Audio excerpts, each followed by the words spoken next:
Hello and welcome to Conservation Matters. I'm Shane Mahoney, and I have dedicated my life to the conservation of wild animals and wild places. I invite you to join me as I explore the science, the issues, and the challenges impacting global conservation in the 21st century. Together, we will seek solutions, and together, we can affect change. Conservation, after all, is everybody's business. One natural world, one humanity, one chance. Conservation matters. To learn more, please visit conservationvisions.com. Thanks for listening. I've been to Montana lots of times, but I haven't been to this particular region before, and it was quite a spectacular drive here from Missoula. In the environment in which we find ourselves, it's perhaps fairly easy to understand why the world of conservation matters so much. Because one of the things that the world is going to realize relatively soon, I hope, is that conservation and wildlife are not accidents. They will exist only by virtue of the efforts that we make and by the decisions that we will render, or the decisions that we do not have the fortitude to make.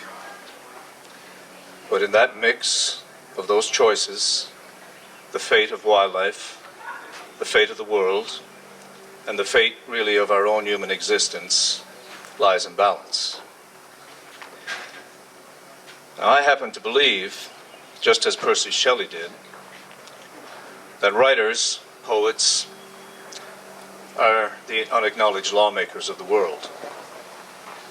I know from my reading of history, which is much of what I've done throughout my life, I know full well the impact that the written word has had upon changing people's attitudes, defining social movements, and making changes that have been both, on the one hand, very progressive, and on the other hand, changes that have brought great horror and difficulty to human beings around the world. We may talk about the mediums changing and the delivery mechanisms being different than they used to be, but that does not in any way undermine the fact or change the reality that it is in the cauldron of ideas that change is secured. It is by taking those ideas and mobilizing them through the written word and the spoken word that we make the kind of fundamental changes in society that we seek. And if anyone here does not believe this, then I ask them to consider a world where we do not do this, and where the ideas are not shared, and where the communication does not exist. We are a talking ape for a reason, ladies and gentlemen. We use words to communicate big thoughts, and big thoughts make big differences, and big thoughts are what we need right now in the conservation world. The day of cute, small statements, undifferentiated rhetoric, and comments that are not backed by sound logic, fact, those days are passing behind us. And your profession is now going to be needed more than ever. This world that you exist in, this world of writing, and of communicating ideas, is exactly the same world that Theodore Roosevelt and George Burt Grinnell and John James Audubon and John Muir and a host of others 100 to 125 years ago used to create a movement that gave us what you see. There would not be any Glacier National Park, and there would not be any of the great policies and laws that we now identify as a North American model. There would not be national parks generally, or wildlife refuges, or any of those other great ideas if people had not communicated those notions to an American public that included the general people of the nation, as well as the political and social and industrial elites. It was only because people wrote about these issues, and often wrote about them relentlessly, that these changes were brought into being. This is not Shane Mahoney's interpretation. This is the factual history of the conservation movement in the United States of America.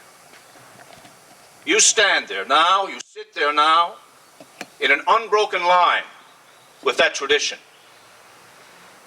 And that responsibility is not any less today, and as I may say as I go through this small approach to you, it may be greater today, the need for it, than ever before in our history. That pageant of writing and influencing positive change for the conservation of wildlife, and after all, they are what matter. It is the wildlife themselves that matter. They need to be the driving force, the motivation for what we do. Not ourselves, not our industries, not our activities. The ultimate thing needs to be that land and the wildlife that lives on it. Everything else is a far distant second.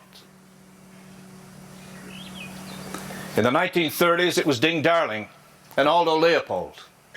Again, people who wrote continuously or used cartoons, in the case of Darling, to impart knowledge and ideas that helped bring us in this country out of one of the most difficult times this country has ever faced, the 1930s, and launched an explosion of conservation efforts at that time, out of the worst of times. The Wildlife Society, the Wildlife Institute, the Pittman-Robertson Acts, the Wildlife Society itself. All of these things came out of that era. And all of those things were born because people communicated ideas. They wrote about them. They said, this is what we need. This is what is happening in our country. This is what is happening to wildlife. And we need to take action. Calls to action are not silent things. Calls to action are active things, where people speak and write and determine to make a difference. The environmental movement of the 1960s, was it not launched the same? By people who wrote continuously about the circumstances of the ecosystems, the lands, the forests, the waters of this nation? Did that just happen by some kind of miraculous intervention in the houses of government? We've long ago dispelled the idea that knowledge descends upon Congress by miraculous means. So, it came because people wrote about these ideas, they articulated them, and they brought them not just to single kinds of audiences, but to all audiences. To people who live in rural communities, and people who live in large communities, in large cities, to people who are wealthy and to people who are not wealthy, to people who drive trucks for a living, and people who do land surveying for a living, and people who are biologists for a living, and people who are bankers for a living. That's what writers do. They throw it out there, and they have no idea really, ultimately, who is going to read it and who will finally make a difference. That's the business you're in. That's why I'm here this evening, because you're in that business. That's why I'm all the way across this continent. I don't need another trip. I do a lot of them. Why do we need you? We need you to remind us. We need you to remind us of things as they were, to make us think about things that might be. We need you to inspire us, to tell us the stories that matter, that affect us, that make us do things differently. We are facing extraordinary challenges, it is true, and we have faced them before, and there's no need for me to get up here and belabor them. But it is important that we recognize that the changes that we face, the challenges that we face, are not all from without. We have challenges from within, and they too must be addressed. The challenges from without, the changing societies in which we live, the rising empathy for animals worldwide, and believe me, this is real and it's not going away. The complexity of the issues that we can't deliver anymore and these sound bites that everybody wants. These are challenges from without our movement. But within our movement, we have big challenges as well. I was asked not terribly long ago, what do I see as the biggest change in writing on hunting and angling, hunting in particular, since the time of Roosevelt and company and Frank Forrester and Fenimore Cooper and these people? What's the difference they see between then and now? And coming through the people like the O'Connors and others. And I'll tell you what the difference is. It's as plain as the nose on your face. It's as plain as there for anyone to see. The difference is that one time that writing was primarily about the chase. And it was primarily about the animal being pursued. How incredible they were. How they evaded us. How they taught us how to be part of that landscape and how inept we were. Now, it is all about the kill and the hunter. This is a change that pervades our awards, it pervades our conventions, it pervades so many things, it's ridiculous. And no one likes to talk about it.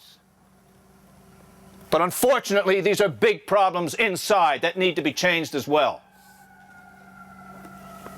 So we have to get rid of the hyperbole, and we have to stop parading buffets of death to the American public if we want to have them as part of a coalition to work for wildlife and for conservation in this country. And your profession is critical to making sure that these changes occur. You are absolutely critical. It cannot be done without you.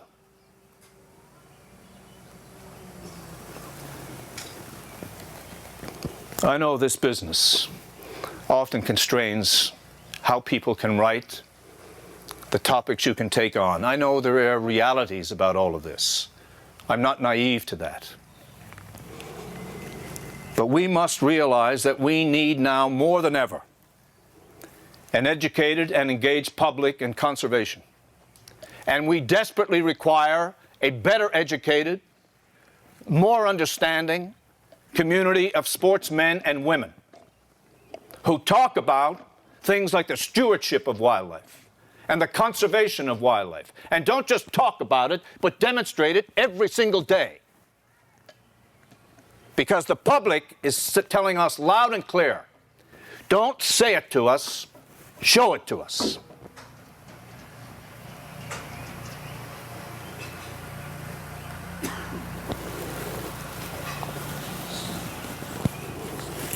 You are the ones who can give us these messages of stewardship. You are the ones who can talk to us about the priorities we should have. You are the ones who can inspire people to do more than they are doing and to be better than they are in the fight for wildlife. That is in your hands, in your pens, in your computers. It is within you to do this. And with your colleagues who are not here, but who exist across this country.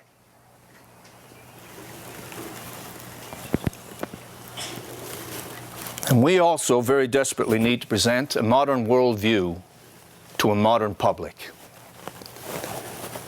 One of the great mismatches that I see in modern society is that we in the hunting and angling communities are often talking about realities of the past that we had as we grew up as boys or young girls in our communities that were so different than they are today. And we articulate things for a modern society by talking about older realities. We need to begin to talk to young people about these activities in a modern way. Ideas are like aircraft at sea, looking for a carrier. They have to find a platform to land on. There is no point speaking to people about a world that does not exist when they're 16, 17, 18, 19, and 20. We have to talk to them about a world that is modern and real and give them a reason for being part of this movement. They may not be the same reasons that we had.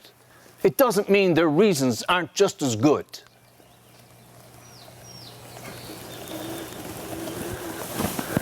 We are fighting for wildlife as never before. Let's lift up out of our discussions of hunting or angling and let's just talk about those wild others that are out there. Let's talk about elk, and let's talk about elephant, and let's talk about rhino, and let's talk about moose, and let's talk about snow leopards, and let's talk about sea turtles, and let's talk about the incredible numbers of migratory songbirds that are disappearing from our continents. Let's talk about all of that, the massive wave of extinction that's going on. For some reason, there seems to be a reluctance to talk about this, particularly from the hunting and angling aspect of the literature and of writing. We need to be the ones talking about these issues. We need to be the ones recognizing that wildlife is facing a crisis of unprecedented proportion, and that we can play a role in changing this. But we also at the same time have to explain to people that the existence of wildlife in this planet now, on this world, in the systems that they occupy, is no longer an accident. It is totally within our hands now. There is no great place that is unexplored, no great wilderness where people do not have designs. All we have are the ideas and the motivations that we can bring to the conservation of wildlife. And your role is to bring those forward and recognize that there is no one single solution to this absolutely massive problem that is facing the diversity of wildlife on this continent. There will never be a single solution, and we don't need a single category of human beings, hunters or anglers or non-hunters or non-anglers or anti-hunters or anti-anglers. No, but unfortunately, we need them all. We need them all. And someone has to have the capacity and the courage to stand up and reach out to them. And you, gathered here, you can do this because you're in the business of bringing ideas to people. You don't have to say, this is right or this is wrong. All you have to do are bring the ideas to people. Let them make up their minds. But this myth that is becoming increasingly popular, that the solution for wildlife is to take people out of the system, this is a dangerous idea. It is dangerous for humanity, and it is dangerous for wildlife as well. We cannot simply separate ourselves and believe that we will keep the wild others with us. We have to be part of the same program, part of the same landscapes, part of the same planet. Otherwise, we leave them to a small system of natural zoos scattered around the planet, and that's the end of wildness as we know it. And in doing so, we will destroy a sacred part of ourselves, the place where all of this empathy for wildlife comes from. Our original empathy for wildlife, ladies and gentlemen, does not come from going to zoos, not that there's anything wrong with them. It comes from our history and background of being part of natural systems where wild creatures lived, that we fed upon, that we feared, and that taught us so much. Relegating them to small parks and islands on this planet is not an answer, nor is keeping us away from them. I would like to remind you that the storytelling business that you are in has, over the long arc of human time, proven to have been the most influential process of communication there is. And it has lost nothing to modernity. People love stories. People of every culture, of every religion, of every shade of skin, of every language. They love stories. It is buried within us, and we will react to them. They will motivate us. They will lift us up. They will make us do things. They will make us conserve our cultures. They'll make us conserve our traditions. They'll make us conserve wildlife. and natural places. Even our own countries are stories, you know. They're just stories in our heads, what our own countries represent.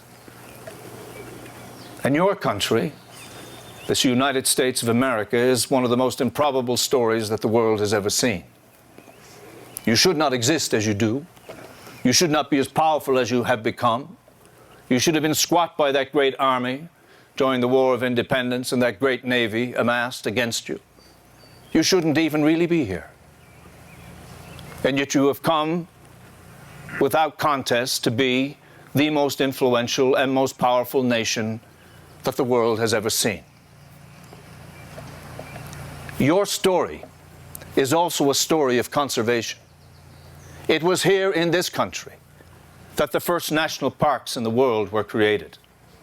It was here in this country that the great challenges facing the slaughter of wildlife were addressed against incredible odds, and the scourge of market hunting was destroyed and beaten back. It was in this country where a president, can you believe it?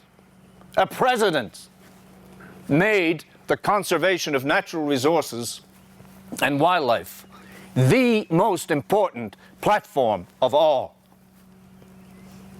It is in this country where wildlife has recovered at an extraordinary rate from incredibly low numbers, where populations nearly went extinct, not just of rare species as we think of today, but of species like bison and like pronghorn and like elk and like black bear. And yet your country rescued this. The greatness of your country does not stop at political and military and technological innovation, but very few of your citizens understand that one of the greatest stories within the story of America is this story of conservation achievement. Well, I ask you, ladies and gentlemen, I ask you a simple question. Who is going to tell them about it?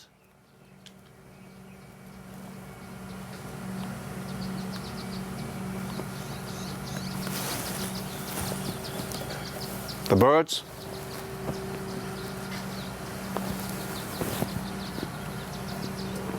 No. You are, or it won't happen. And if they don't know the story, and they don't know why that story is so important, let us not foolishly expect them to join the ranks of committed conservationists. An individual who has no understanding of the arts and letters is not going to be preoccupied with the fate of libraries and museums.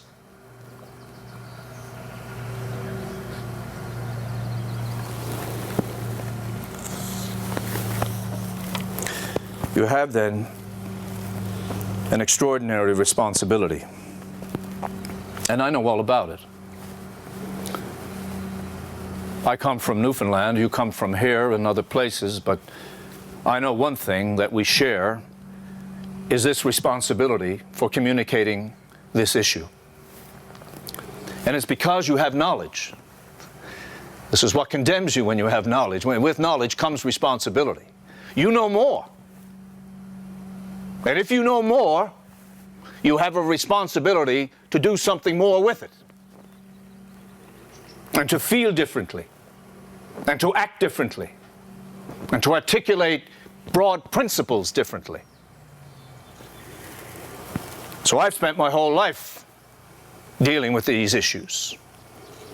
And animals preoccupied me from the time I was too young to crawl.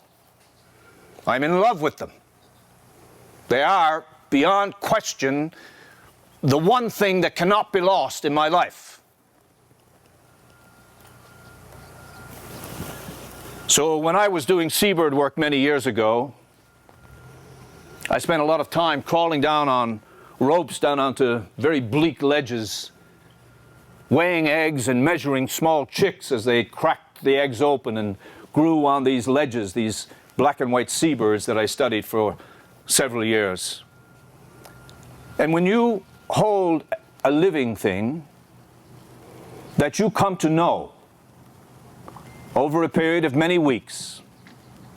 And you watch it grow, you watch it being fed, you measure it every second or third day. You see the tiny differences in color and feathers and the changes in the face and the eyes of that wild animal. And when you ultimately see that wild animal go to sea by leaping off rocks and flittering down 1,000, 2,000 feet to the crashing waves below and see it disappear into the fog-enshrouded ocean off the coast of Newfoundland, let me tell you something. Let me tell you something. You care about the fate of that animal, and you care about the fate of that species. And you care that long after you are gone, somebody else will be able to have exactly that same experience. So I am condemned to speak about these issues, to travel too much, to sleep too little, and to do a lot of things that take time away from other things I should do, because I have had those experiences, not just with seabirds, but with caribou and with bears and with lynx and with moose and all kinds of things. And therefore, I have to give back. Every single one of you share this problem with me. By virtue of the work you do, the reading you have done, the photography you practice, whatever the discipline is, you now have more knowledge than most. And therefore, if the things that happen to wildlife are negative and problematic, and we lose more than we should, or more than we need to, or more than we can, then you share a greater responsibility for that loss than the man or woman who does not have that knowledge. It is like the individual who takes the life of a sentient creature by hunting or by angling. Any human being that takes a life of a sentient creature has a much greater responsibility to wildlife conservation, in my mind, than the person who never has. Now, we can take this responsibility and we can hide it. We can pretend it's not real. But deep down we know. One more article could make the difference. One bolder statement in a particular article can make a difference. Deciding to challenge something that people are uncomfortable with you challenging can make a difference. And if we do not do these things, if we do not transform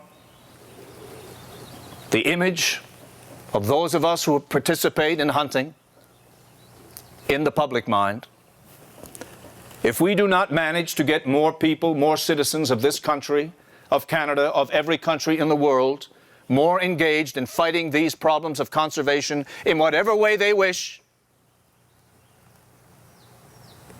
then we are going to run out of money, talent, and time.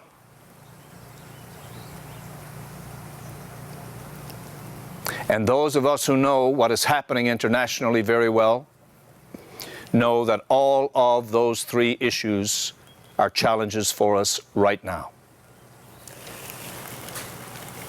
I know what the writings of Roosevelt did for me. I know what the writings of John James Audubon did for George Bird Grinnell. I know what the writings of many great authors over time did for social movements, good and bad, from Karl Marx to Yeats to hosts of others who changed the direction of society. And I know that if we do more of what we do, more of what you do, we will have more effect.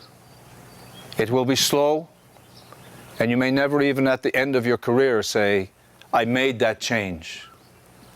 But over time, change is made. Over time, it is made.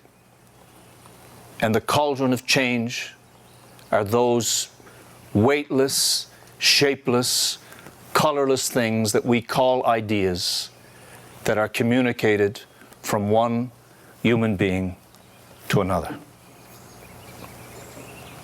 I came all this way to share this with you. I hope it helps inspire you just a little, as the efforts that you have made over decades, you and those before you, have inspired me. Thank you very much.